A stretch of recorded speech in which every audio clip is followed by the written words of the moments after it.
Bem, infelizmente, esse texto ele foi lido e tem sido lido constantemente por pessoas que estão preocupadas com uma preocupação que não era nem a preocupação do escritor, nem a preocupação dos hebreus do primeiro século.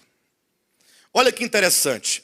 A maioria das pessoas que leem esse texto o tomam para inseri-lo dentro de uma discussão Armínio versus Calvino.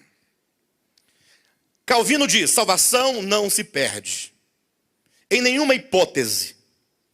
Armínio diz: salvação não somente se perde, como se ganha.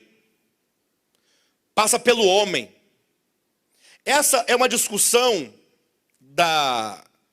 do tempo do iluminismo para cá. É uma discussão da reforma para cá, melhor, né? Essa é a discussão da reforma. Essa é a preocupação da reforma protestante. Então, quando a pessoa ler esse texto e ela quer colocar esse texto dentro dos parâmetros armínio-calvino, certamente ela não poderá absolutamente compreender o texto. Porque quando o escritor aos Hebreus escreveu esse texto, ele não pensava nem em Calvino nem Armínio, que não havia ainda, e nem tampouco pensava nas discussões de Armínio e Calvino, que não havia no primeiro século. Ou seja, quais eram os problemas reais que havia no primeiro século, que motivou o escritor aos Hebreus a escrever esta porção? Tomá-la daqui e transferi-la para uma outra época, para uma outra discussão, para uma outra problemática, é fatalmente destruir não somente a intencionalidade do texto, como destruir a razão do texto e, sobretudo, o conteúdo do texto, o que o texto de fato quer nos ensinar. Inclusive, se bem Calvino e Armínio, na pessoa de seus representantes, seguidores e discípulos, atentarem para esse texto, nenhum dos dois conseguirão assegurar até o fim aquilo que eles querem que seja o texto. Por exemplo, capítulo 6, versículo 4 diz: é impossível, pois, que aqueles que uma vez foram iluminados e provaram o dom celestial, se tornaram participantes do Espírito Santo e provaram a boa palavra de Deus e os poderes do mundo vindouro e caíram, sim, é impossível outra vez renová-los para arrependimento.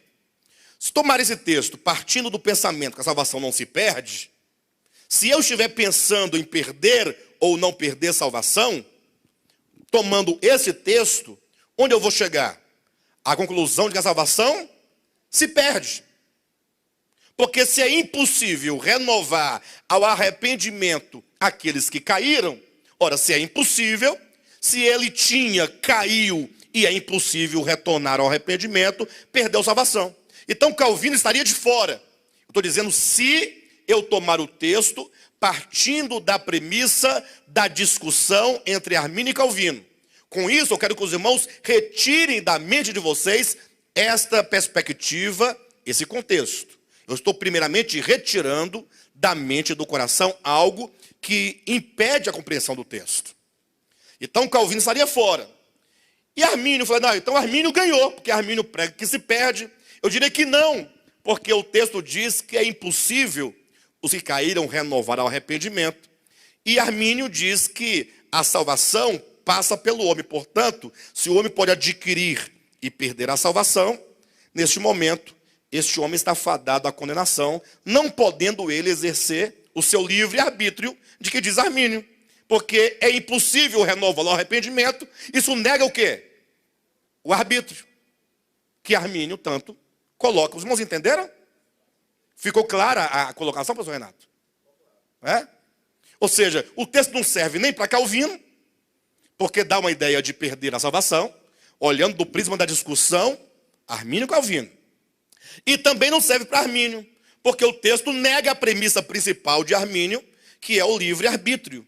Porque se é impossível renová-lo, este homem está fadado à morte eterna, então não está para ele o decidir ser ou não ser salvo a partir de então.